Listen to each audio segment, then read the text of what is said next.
I have been looking forward to this one for quite a while. My guest on this week's episode of the AVB podcast, Mr. Richy Nix. How's it going, brother? Good, how are you? Excellent. From the time we first started talking about having you on the podcast, I've been super excited about this conversation. And you and I were standing outside of Fog the other night, kind of even started talking a little bit about it, and I had to stop it because I was like, no, fuck it, I want it on the show. You've got an incredible history here in the city that I think a lot of people that watch this show already know your name. But let's go way back. We'll get to all of the stuff that I know we want to get to in a minute. But let's start right from the beginning. Born and raised, where you grow up here? Windsor, yeah. Born and raised in Windsor. Both my parents are French, and I kind of lived everywhere. I lived in Stony Point for like maybe a year. Bell River for 3, but my mom was in Bell River, my dad was in Windsor. But I've lived everywhere in Windsor. I lived in the West End for like 3 years, downtown. East End. I'm currently in the East End, so I'm a Windsor boy. So you like, with all the moving around and stuff, like what was life like for you as a kid?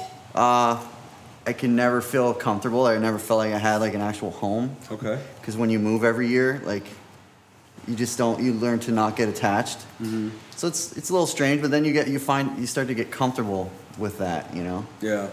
So I wouldn't say it's the greatest thing to do, but you adapt. What was it like being a kid for you? I grew up with my mom and my 2 sisters. I was kind of the man of the house, and I was very quiet. Kind of the kid that got picked on for being quiet, just didn't talk. If you kept poking at me, you'd get a rise out of me, you know. But yeah, that was pretty much me. I was just a quiet kid, like listening to music in my room by myself, and I was the man of the house. I used to skateboard. Yeah, you were a skater kid? Yeah. Yeah. And then when I got into music, kind of stopped skating because all my friends got better than me, and I was just in the studio. And, right. You know, so. When did music really come to you as a thing that you did?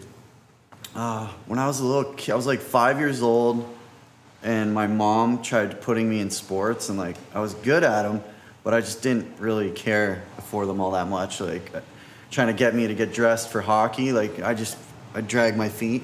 Then one day she put me in piano lessons, and like that kind of just stuck. Yeah, you were that young, eh? From 5 to 8, and I started writing songs when I was like 8 years old on the piano. Really? Yeah. How did like why was that one of the things that mom chose to put you in front of? Who knows? Well, actually, probably because my grandfather on my dad's side is like a really good musician. He plays the violin, piano, guitar, accordion. Really? And he'll just play. He plays in his bathroom with the door shut, so he doesn't piss off my grandma. Like he plays for himself. He doesn't, you know what I mean? Doesn't put out records like. He just does he like is he still does around? That? He still does that now to this day. Yeah. Just goes and hangs out in the bathroom with shuts his the accordion. door, and the bathroom's so small his knees are touching the wall, and he's sitting there with his accordion and just jams with a metronome. Them old school like metronomes, like for real metronome. Yeah. Oh, that's awesome. And he'll just jam for like hours. He says. Really? Yeah. What's he into? Like, what kind of stuff does he play? I would say like French folk. Really? Stuff, yeah. Do you ever listen to that stuff to kind of like? Yeah, I dabble, you know, and I like listening to him play. Yeah. And like I'll grab the wooden spoons and start jamming with him. Really? Yeah, That's in the bathroom? No. No, like family gathering. Right. Not in the bathroom. There's no room in there. That'd get weird. Was Grandpa and his music kind of always around you? Yeah. Yeah? Yeah. And you caught on to that pretty early, I guess, and Mom saw that. Well, it was weird because when my mom and dad got divorced, I was about 8 years old. They like sold the house and the piano, and like I didn't touch an instrument from 8 to about 14. I got caught selling some weed in high school, and I got kicked out of the house, and I went and moved in with these rappers from Detroit called Glock Records. There was a group of them. Okay. And I would just like go to the studio with them and be quiet in the corner, and there was always a keyboard around. Right. I don't mean to jump on your story here. I want to hear this, but can I just explain to any parent who might be listening why he just said why that's a stupid idea. You got caught selling weed. So in order to fix that, your mom. My mom's boyfriend. Mom's boyfriend. She didn't really want to. Right. Mom's boyfriend throws you out of the house, and where do you end up? Living with a bunch of rappers from Detroit. That's what happens. It never goes the other way. You get kicked out of the house, you end up living with rappers in Detroit. Go ahead. From Detroit. They were here Oh, okay. But they're all from Detroit. They like all came over here. Not sure why, but and so I was living with them, and I'd go to the studio with them, and there was keyboards around, and I just would jam on the keyboard, and it kind of came back to me. Oh yeah. So I started making hip hop beats. That's weird because you went almost the same amount of time without music. Yeah. As you were at the age when you. That's why I started skateboarding. Okay. That gap is where I was skateboarding. All right. And drawing, like I was always artistic and like creative. All right. But then the hanging out with the rappers from Detroit brought my music out of me again, and then I started making beats. Then I started writing rap lyrics, and then I joined a rock band. And then my rap buddies would tease me for being in a rock band. My rock band buddies would tease me for rapping, till I said like, "Can I swear?" Yeah. So I'd be like, I was like, "Fuck this! I'm gonna take all the elements I love from rock and rap and fuse them together." Right. And that's when things started actually working for me, and like as far as getting record deals and radio play and booking gigs. And so how close to that thought process of you having that thought process was it to the time when that kind of thing was happening in music anyway? Like, was it around the same time? Like, was it a thing that you were just like that was in front of you that you saw that you said that's what I'm going to do, or were you kind of ahead of the curve a little bit? I think, well, I can't say I'm ahead of it because like I was inspired by like obviously POD, remember like like the whole new metal, Limp Bizkit, Korn, Deftones, like that whole vibe. But I was also really into like lyrical hip hop. Okay. Like Eminem's a huge influence on like writing multi-syllable rhymes. Mm-hmm. But then I like the rock element of like just singing a chorus and like melodic chorus with a full band. So I'm like, how do I get those rap 16-bar verses to blend with that full rock like live music vibe? And it took me, I still don't have it figured out, but it's just a way to fuse them together. So like the transitions from the rap sections to the rock sections, they don't sound awkward and weird. Like they flow in together. Yeah. It's funny because that flow is the complete opposite of what I'm seeing coming out of music right now. Like specifically, and I'm sorry to kind of go down to a weird path. Have you seen the Childish Gambino, the This Is America video that just came out? The new one. Like, it's like shock. Like shock there, but musically it does the exact opposite of what you're talking about, because at the very beginning and then even as part of the bridges and the ends or whatever, it does that like that snap transition stuff. That's kind of a newer thing in music that's kind of happening more now than it did then for sure. But like, have you thought about that at all? Like, are you still looking to blend or like implementing that? I mean, I'm a sponge and I just absorb stuff, and some elements of music, like newer stuff, will stick, and some of it, I'm just old school and stubborn, and I just don't get it. You know what I mean? But I guess everything influences me a little bit. Yeah. Are you a theory guy? No. No? I play by ear. Yeah. And I'm not a theory guy at all. No worries. When I was from 5 to 8, I guess I was able to read sheet music. Right. But I couldn't do it. I can't do it anymore. I think having that theory that early, like even if you don't sort of like reference it right away all the time, I think it's kind of important that you have that sort of basis, right? Yeah. That's cool. So what do you, because you play a bunch of different instruments too, right? I play the guitar. The piano is like my main instrument, and I do a lot of electronic production. Yeah. So I'd say guitar and piano. Okay. So, all right, let's get into the meat of this one. And I'll say it to you, like I said, right out in front of Fog, because honestly, I don't think my perception is much different than a lot of people out there. Maybe you can sort of clear some of this shit up. But like, what I know of Richy Nix is you're that kid who stole Eminem's wife's cell phone and made a rap career out of it. Yeah, that's not me. Which is what you explained to me out in the fucking parking lot that night. So there's a local rapper in Windsor that did that. He was working at a bingo hall, and Kim Mathers, Eminem's wife, or ex-wife or whatever, was going there to play bingo. Right. She went to the bathroom, and I guess he stole her cell phone and started harassing Eminem and wrote diss songs. So I'm like, I don't know why that gets confused with me, but maybe because. But I'm not the first person to make that mistake, right? Well, there's a picture online of me and Eminem, and we're standing in a house, and because I actually know some friends of his family and his family members and stuff. So maybe that's where the confusion came, because there's a picture of me online that kind of went viral a little bit of me and Eminem. Right. And it came out around the same time as that little fiasco with the stolen phone. Right. But yeah, that was not me. I did not steal Eminem's wife's phone. And yeah. It's, you know what, I'm kind of glad, because I think actually it might have been even Justice when I had sort of explained that story. And I always thought it was like, when I heard the story, there was always a part of me that was like, it's shitty, but it's kind of like, you know, what is you do what you do. But there's a part of me that's kind of glad that you weren't that kind of shitty human being. Yeah. Well, I don't know. I care about morals and values, and I care about being a loving, loyal, respectful person. Like that's what my motto is. LLR: love, loyalty, and respect. That's the vibe I try to push out. Right. So when people confuse me with that character, the guy that stole the phone, it's just like that's complete opposite of what I stand for. Right. And I've heard the weirdest rumors about myself. Like, let's go through them. I want to hear them all. There, the most recent one that kind of blew me away was apparently I go to restaurants, right, and I find out what the waitress's name is, and I write her name out with salt on the table. So let's say her name's Rebecca. I'll take salt and go, Rebecca's a whore on the table. I'll write it out in salt. I'm like, you can't make this shit up. Like, I'm like, that's not me. I've never done that.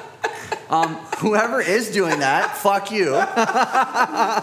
And Rebecca, you quit being such a whore. Yeah. Straight up.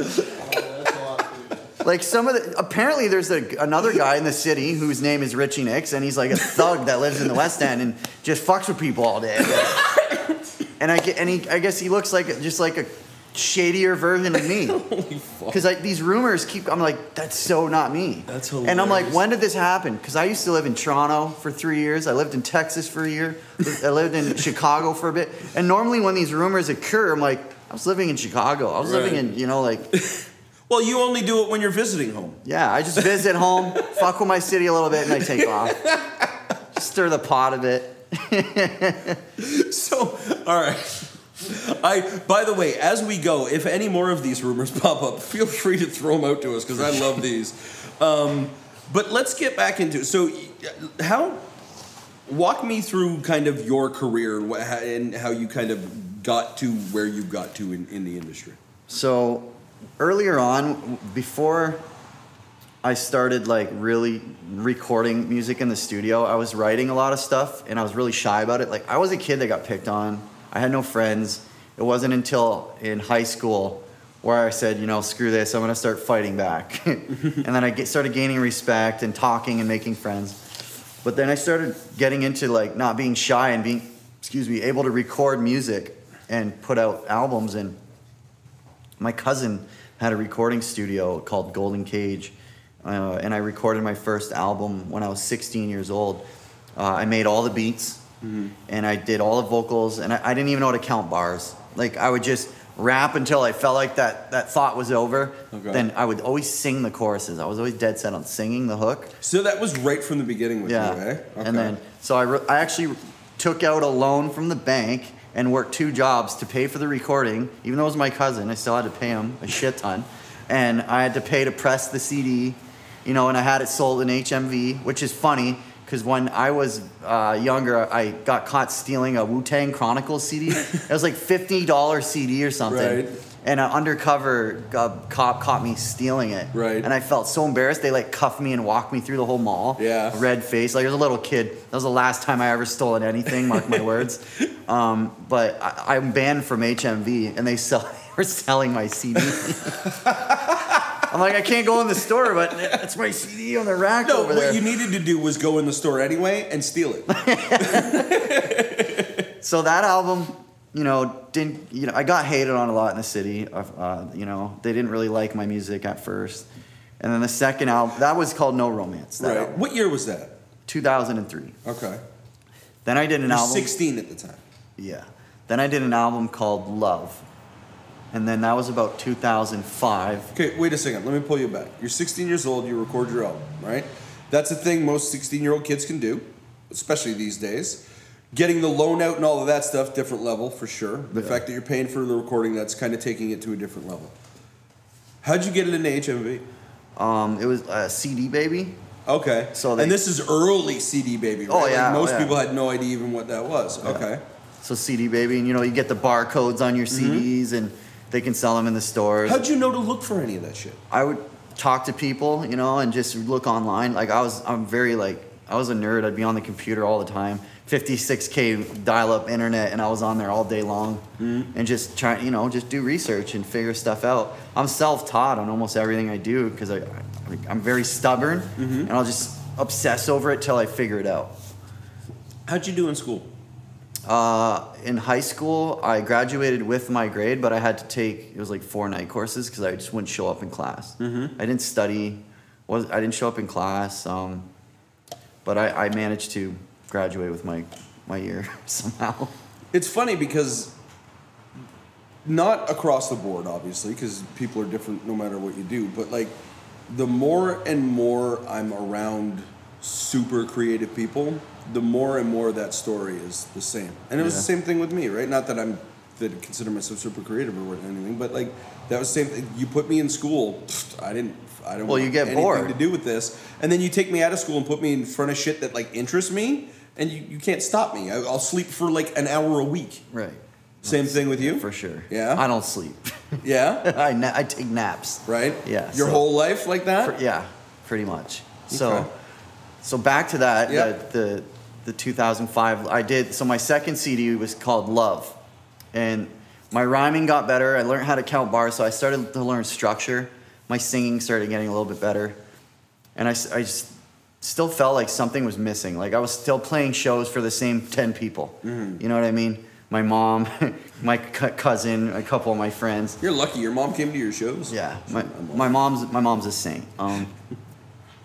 So I wanted to add an element, and that's when I joined a band called Facing Friendly Fire. Okay.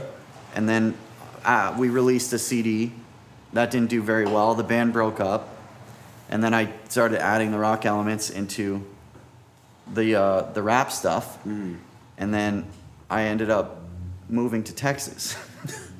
So how does that come about? MySpace. No shit. Yeah. Tell me this story. So I would release songs on MySpace, and they had like the unsigned charts. Yeah. And I was like #1 in Canada for a bit, and that I started getting a lot of inboxes. And a dude in Texas said, "Yo, come out here, and I'll give you a place to stay, give you a cell phone, and we'll promote you and blow you up out here." So me and my drummer from my band pack all our belongings into a van, drive all the way to Texas, to only to find out that everything I was told was a lie. Bullshit. And this guy wanted us to live with this drug dealer. Oh.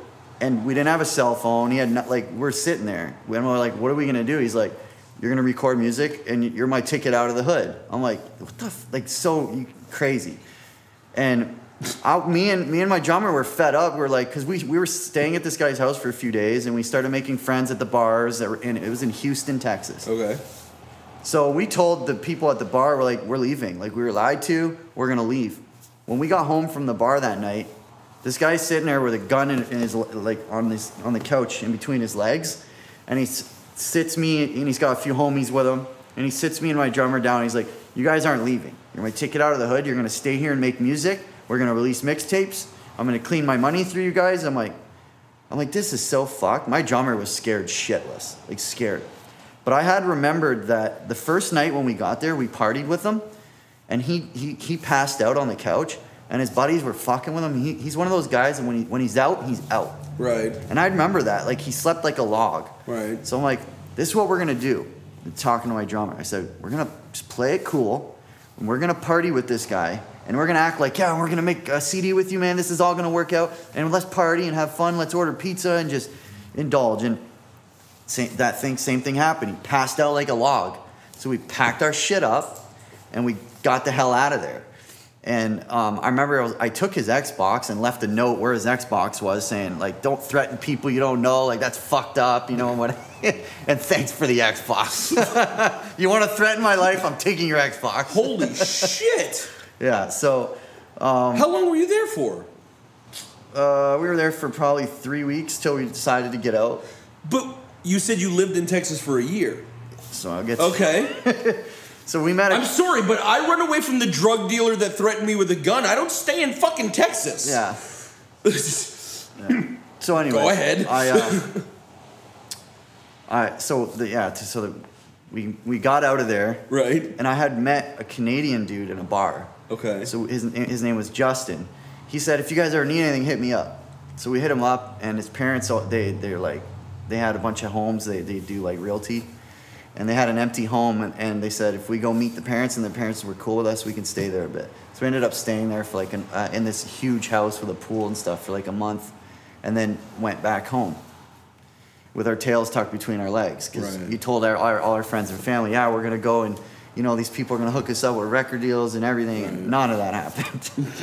But when I got back home, someone we had met in a bar in Dallas, or he's from Dallas, got me to go back out to Texas, and he wanted to book a tour with Bone Thugs and Harmony and some artists from Shady Records back in the day, like Obi Trice and Stat Quo, which I don't think are on the label anymore, and wanted me to be the opening act. Okay. Well, this guy turned out to be a con artist, and it's such a crazy story. He got marketing dollars from like sponsorship money from AT&T and Monster energy drink. Okay. To fund this tour, and he had me do like just assistant work for him to book this tour and get it going. Mm-hmm. And he was going to make me an opening act. All of this was a con. He had the managers like convinced like this tour was going to happen. He had sponsorship money. We had access to the building where the Dallas Cowboys did their marketing, and we had this boardroom we were going to. So they had an account with the sponsorship money in it. One day I get a call, and they're like, the sponsorship money's gone. The whole dude that was in charge, the whole operation, just took it and dipped out. Turned out that wasn't his name that he gave us, wasn't his real name. That whole thing was a con. So once again, I'm stuck in Texas. I went out by myself that time, and I'm in a hotel lobby. My bags are sitting in the lobby because I was using money that he was giving me. Right. That check bounced. And that account went into overdraft. So I'm stuck in Texas. Once again, I met a guy in a bar. I end up hitting him up. He lets me stay at his house. He believed in my talent. His name's Jerome. Shout out to Jerome. He ended up, he bought me like a little setup, like computer speakers. So I started making songs in Dallas, Texas. Right. And I made a mixtape. And I found out about this huge Texas music conference. Okay. And it was a hip-hop conference.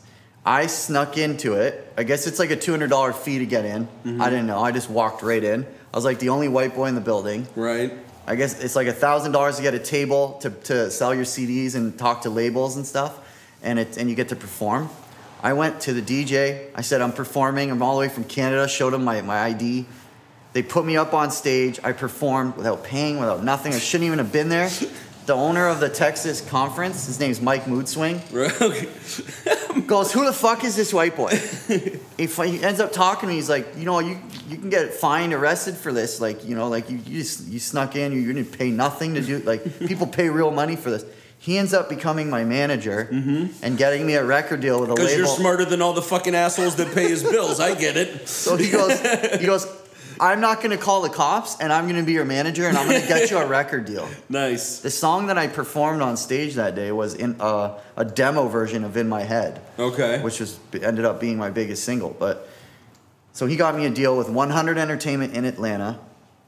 They were wiring me like $1,500 US a week to record an album called Hell City, which I did with Marty at SLR. Nice. That CD ended up getting picked up by Universal Republic, which is a massive label. Drake signed to them right now, so on and so forth. And then that label picked me up. 89X started playing the shit out of my music, and I went on tour with like Papa Roach and Saving Abel, Red Jumpsuit Apparatus. I played with ZZ Top, Snoop Dogg, Paramore, Weezer. The list goes on. Wow, that's fucking awesome. The story's so like random, like just like going to Texas, going back out to Texas, getting fucked over again, coming back. I stopped myself because I didn't want to interrupt you because I wanted you to, because that's all I do is interrupt. But I wanted you to get to the story. But the part that really set with me when you were talking about this is like, I know people that wouldn't get off their ass to do the first move to Texas, let alone get there, have a gun pointed in their fucking face, and then not, like I said, I go to Texas on a deal like that and have a gun held up in my face. First of all, I'm too stupid to keep my mouth shut. I just get shot and get killed and I'm done. So that's how my life winds up. But if I somehow manage to not shut the fuck up and get out of there, I'm gone. Like, you'll never get me back in the state of Texas because I don't want to run into that dude again. Yeah. Right? The fact that you went through that and then immediately turned back around and went like, all right, let's try this shit again, and then got fucked again. Like, it's hard to even explain the story. Do you have any sort of insight on what it was that just had you keep going forward? Like, how do you get fucking stepped on so many times and dramatically stepped on? Yeah. Like, this isn't like, oh dude, your album sucks. Like, that's not, this is like guns in face, money, like, you know, what is it that keeps you going? I don't know. I think it's just I think it started earlier on when I was a child. I got picked on a lot in grade school. Like, the kids were cruel, and they would, like, circle beat me and just beat the shit out of me because I had a French accent. I think that's what started it. Mm-hmm. They literally beat the accent out of me. I don't have a French accent anymore. And I was just quiet, and they wanted to get that rise out of me. And just taking those beatings and just kind of getting used to it. Like, I mean, they would circle beat me till I was, like, bleeding, crying, or my clothes was ripped, or like, it was bad. My mom didn't know what to do. I'm showing up at home every day with ripped clothes and you know, black eyes and bloody lips. And I mean, I think when a lot of that stuff happens to someone, you either build thick skin or you become weak and like you get like PTSD or whatever, right? And it scars you forever. I guess I just always got stronger and just relentless, you know. And so I took that I guess that anger, and I took that as just fuel to just keep pushing through. Because even when I got signed to Universal and I was on the radio and things were starting to look up, I would go to a bar by myself and have a beer and get jumped by just random dudes in the city. That's why I say in the song, even though they don't know me, they always want to fight me or whatever. I got a line that speaks on that. So I'm like, why do they, like, I don't get it. You know, is it me? I'm attracting that energy, or is it just something I need to go through in order to be the person I need to be? Who knows? But I just never gave up. I'm like, why let negativity and like evil win? That's fascinating to me because, like, and I mean, we're different people, but like, I'm a loudmouth fucking asshole that sticks his nose into all kinds of bullshit that he definitely should have. And in my lifetime, I've been punched in the face one time. Wow. One time. And it was Darren fucking Dobsky. We were 8 years old.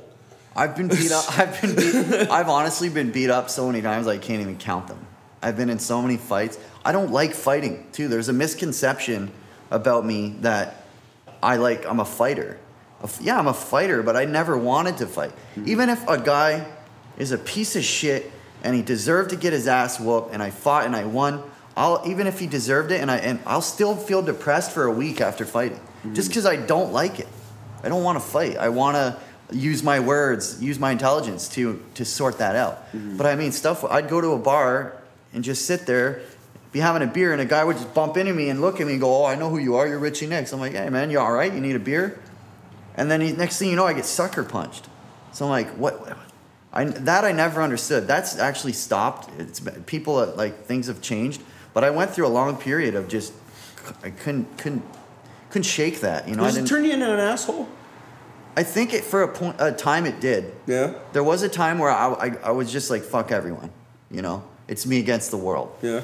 And as I grew older, and luckily I'm surrounded by good family and some good friends, that I just learned to, like, I don't know, just love. Just don't let that stuff weigh you down inside. It's pointless. Tough journey. Take the energy, the negative energy that's thrown at you. It's fuel. Mm-hmm. Take that to write a record. Do you struggle with it at all, though? Oh, of course. I have anxiety, depression. You know what I mean? Like, I'm pretty sure it's because of all of that, right? So yeah, of course, it's an everyday struggle. But I've just learned to cope with it, deal with it, and use it to my benefit. Having used it to your benefit, when you look back on it, How do you see it? Do you see it as a positive, or do you see it as like such a negative that you have to say fuck you? I used to think it was like a curse. I was cursed. I'm cursed. There's no reason for this. I shouldn't have to go through this. You used that exact language for a while, didn't you? Yeah. You thought about it exactly like that, right? Until one day I was like, you know what?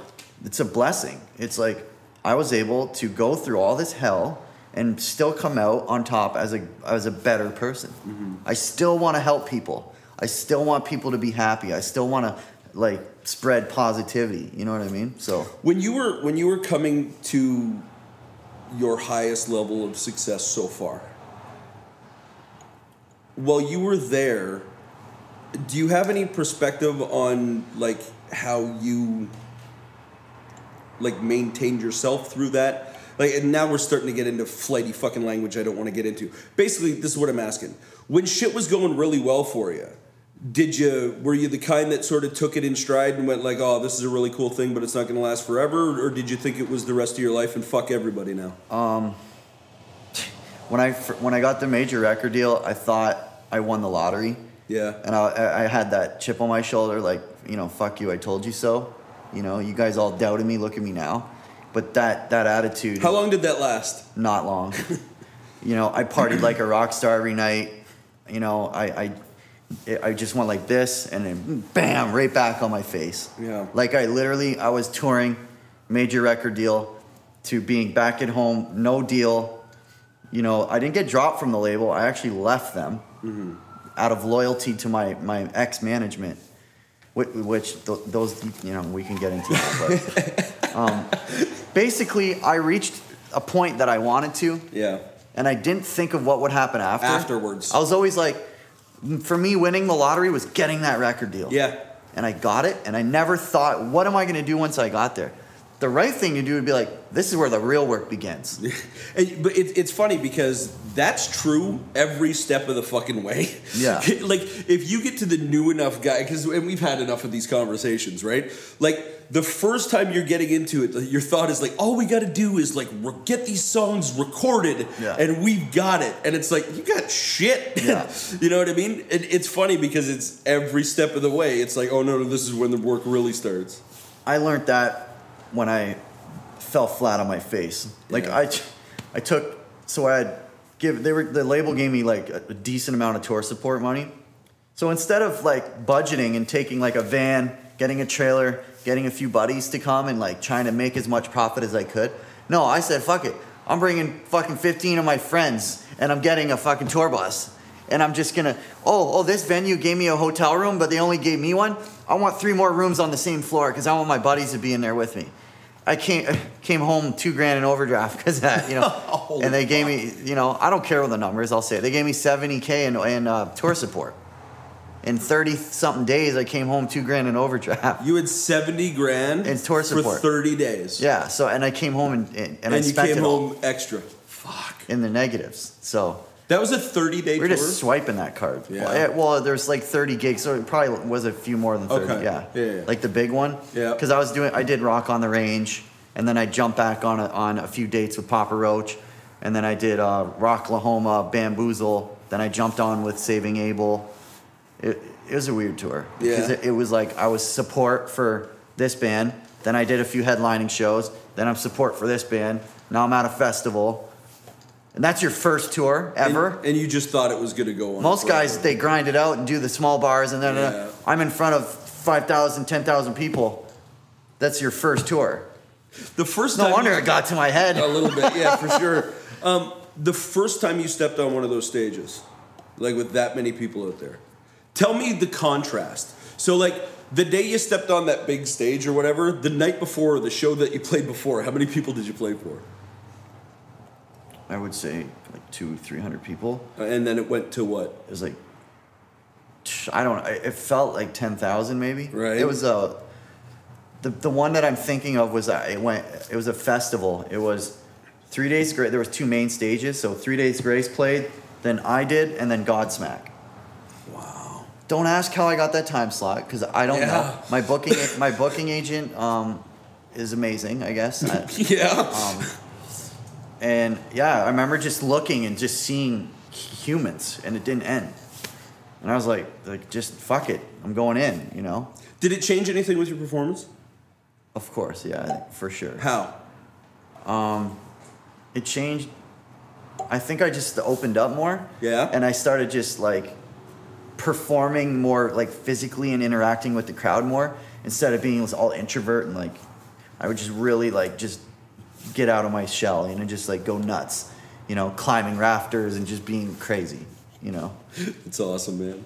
So, all right, so tell me, you do the 30-day tour and you come back short cash. Yeah. And what happens? My ex-managers go, you're gonna leave Universal and we're gonna have meetings with Warner and Sony and all this, and you know, we're gonna get you another deal. I'm like, well, since I got Universal, why not? Maybe I'll get a better deal. So I left Universal and that never ended up getting that deal. So I was sitting around pretty much just waiting for something for a while.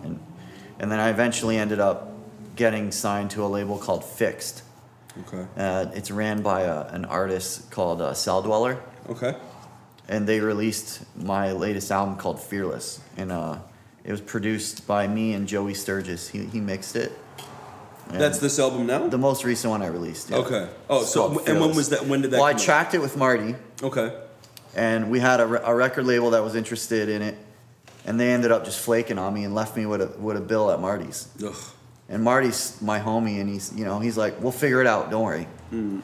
So I'm like, Marty, can you just mix 1 or 2 songs for me so I can like shop it? Right. Marty did just that for me. That guy's awesome. And I sent the mixed tracks to Joey Sturgis on Facebook. Right. Nice. Joey hits me up and goes, I'll get you a record deal. I'm like, this is insane. Like, you know, so. Second time around. Yeah, he All got right. me a deal, and that's my latest release is Fearless. And is it out now? Yeah, it's available on Spotify, iTunes, like all digital platforms. That's fire. Actually, I'll check it out because I got Spotify for sure. That's awesome, man. Yeah, it's like metalcore breakdowns with rapping, singing, screaming, and like alternative hooks. Nice. With electronic elements. Are you taking it out? Like, are you going on tour again? Right now, I'm working on another album. Yeah? Yeah. What's the plan for it? I'm kind of drawing back from like the metal breakdowns and going back to kind of my roots, like the old school kind of hip hop beats, and then just singing nice catchy hooks. Nice. And there's gonna be real instruments and digital production all mixed together. You got a timeline set up for it? No, No? I'm just taking my time with this. Good for old you. time. Good for you, man. Dude, you've got such an incredible story. I'm sure that, you know what we got to do is if you come up with them, like just as you come up with them, like all the fucking stupid rumors you've heard about yourself, as we're hanging out here before you take off, like before you get out of here, if you come up with any new ones, let me know because we'll sit down and I just want to hear those stories. Because that's what, to me, that's like the equivalent of like mean tweets. For sure. But dude, thanks for hanging out with us. Oh, no problem. The Thanks cool for thing having me. is now we get to see you perform. Yeah. All right. See you next time.